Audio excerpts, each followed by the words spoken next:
Big shout out sana kwa mwanetu Konde Boy pamoja na Abigail Chams kwa kuweza kutubariki ngoma kali kinoma noma mwaka 2025. Mkwaju unaitwa Me Too bana, unapatikana sasa hivi kwenye all digital platform. Sasa hii collaboration ya watu hawa yao bana, matunda yake ni makubwa kinoma noma, kwa sababu pale YouTube sasa hizi hapa shikiki bana, hapa kaliki bana, ndani ya mwezi mmoja tangia ngoma hii iweze kutoka imekaa on trending pa nafasi ya kwanza ikiwa na zaidi ya watu milioni 300 umeweza kuitazama, au so bana.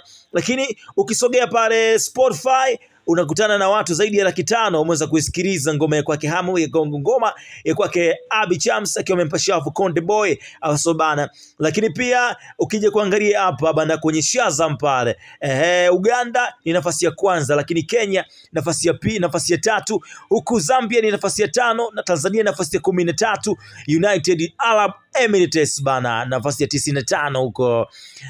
Sasa ukija huko kwenye Apple Music, Tanzania ni nafasi ya kwanza, nafasi ya pili Uganda, nafasi ya 7 Kenya pale, nafasi ya 7 Malawi, nafasi ya 12 Zimbabwe, nafasi ya 17 ni Sierra Leone, 20 Namibia, 99 ni Liberia.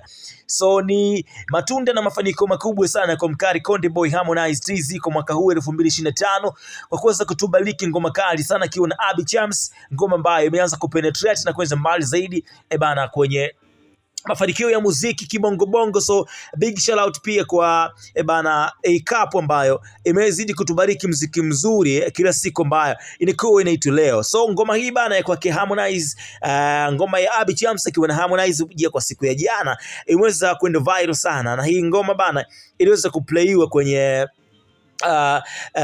BBC Extra 1 Extra, so bana na mtangazaji anaitwa Comedy Cardi. Sasa ngoma iliweza kutamba huko upande za Marekani. Sasa inaonyesha ni mafanikio makubwa sana kwa upande wa Abi Chams na Harmonize TZ kwa mwaka 2025. So shout out nyingi sana kwa wawili hawa kuweza kufanya ngoma kali, lakini pia kuweza kutubariki ngoma ambazo zimekuwa zikifanya vizuri kinoma noma.